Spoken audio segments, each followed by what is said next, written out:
This is Sportscentre.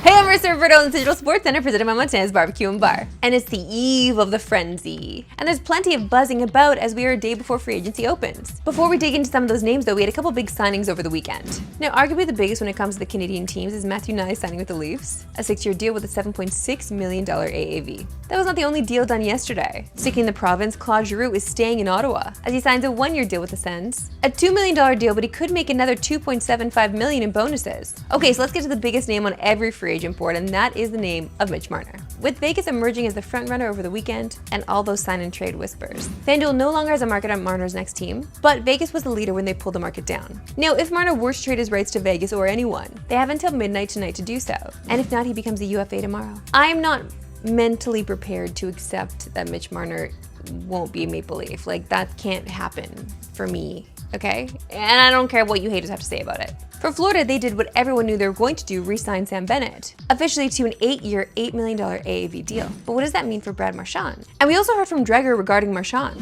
that if he hits the open market tomorrow, Utah, as well as Boston and Toronto, will be interested. Now, if the Leafs got Marchand, that would be really spicy, okay? This is what Toronto needs. They need a rat. Just a reminder, we are one sleep away from free agent frenzy. Coverage begins tomorrow at 11 a.m. Eastern, 8 a.m. Pacific. We're back with our final Canadian team off-season look ahead. And so sorry, Vancouver and Calgary, but we're combining you. Listen, I just saw my cousins from Calgary last week, and they're really mad. So I feel like this is gonna make them even more mad. I'm sorry about it. But it makes sense because you both are pretty close to making the playoffs last season, which means both teams find themselves in a bit of a no man's land. Because you weren't good enough to make the playoffs, but weren't bad enough to get a good pick. So in the coming days, these two teams need to be focused on picking a direction. For the Canucks, that conversation starts with Brock Besser, who's set to hit the open market tomorrow. Sure, he had a down year last year, but he's Vancouver's second leading goal scorer over the last 5. And letting him walk would be a huge deal, and definitely let us know the direction the team's going. It's a similar combo for Thatcher Demko, who's entering the final year of his deal this coming season, and like Besser, struggled last year. But let's not forget he was the Vezina runner-up 2 seasons ago. But any rumors about a trade appear to be over, as it looks like he will re-sign with the Canucks, with Dreger saying it sounds like they agreed on a term but still have some work to do on money and structure. For the Flames, their direction is more clear. All signs point to them wanting to get younger and build toward the future. But the question for them is whether they will commit to it, which we'll surely know based on how they handle things with Rasmus Andersson. Heading into the final year of his deal, he has been in trade talks for a while. And considering the type of trade compensation we saw for a top defenseman just last week for Noah Dobson, seems like a great time to finally strike a deal. But according to our guy Pierre LeBrun, a trade does not seem close as of yet. So whether he gets moved or whatever happens with the Canucks. Just a reminder, you can watch Free Agent Frenzy tomorrow on TSN. Coverage begins at 11 a.m. Eastern, 8 Pacific. There's really no better way to spend your Canada Day. Look at some breaking news in the WNBA this morning, as the league has announced 3 more teams will be coming by 2030. Now this comes a year after Toronto was awarded the 14th WNBA franchise, and with the Tempo in Portland joining next season, Cleveland in 2028, Detroit in 2029, and Philly in 2030, the league will grow all the way to 18 teams within the next 5 years. WNBA Commissioner Kathy Engelbert called this a historic expansion that reflects the league's extraordinary momentum and depth of talent, and the surging demand for women's professional basketball. And she couldn't have been more on the money, as we are super excited to see the league grow. First stop, Toronto! I'm already wearing Tempo colors today, please. Time now for my favorite segment on yours, that we love sports today. Why we love sports today. And I have no real way of setting up this video without stepping all over it. So just watch and enjoy.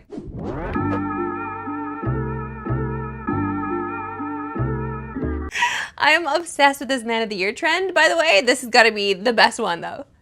Insane. Okay, we got 1 more to go. And you know, if we're showing you a spike ball highlight, something cool probably happened, and that's exactly what this rally is.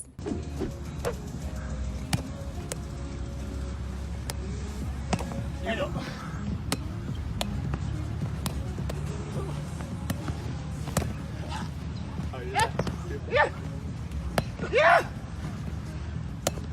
Come on! No!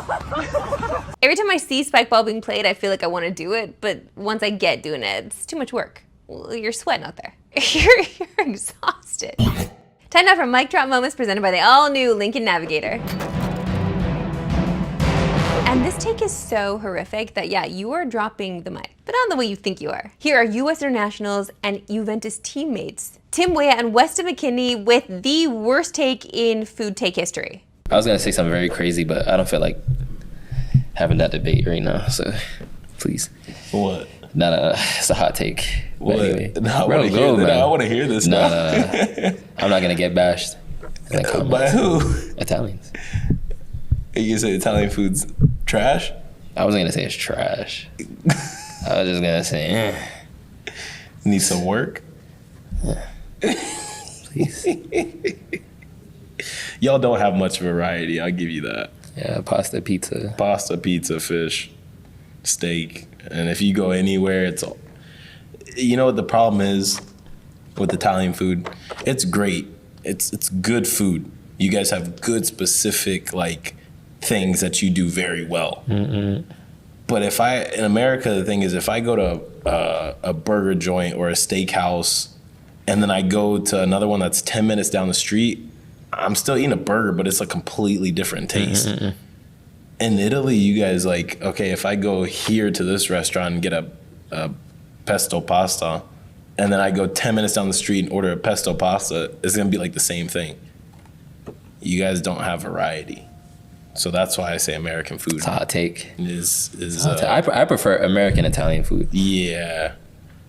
I feel like what was the place I just we feel went like to it that just one time and has more where was flavor. it? In Atlanta.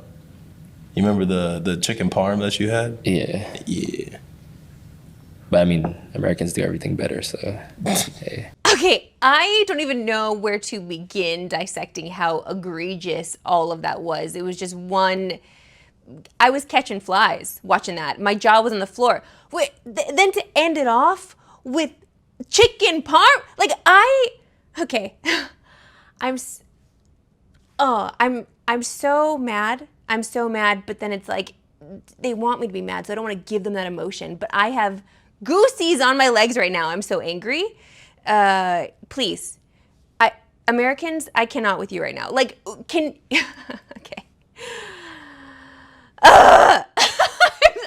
I'm good. Please, have you even tried the ossobuco in Firenze? Have you? Okay, I can't. No, that's enough. That's it. You live in Italy. Where are you going, dude? What? Oh, why are you ordering pesto pasta? Order something different. Oh my God. That's it for today. I'm gonna go crack open a jar of my nonna sauce right now and enjoy it by the spoonful. You're not getting any.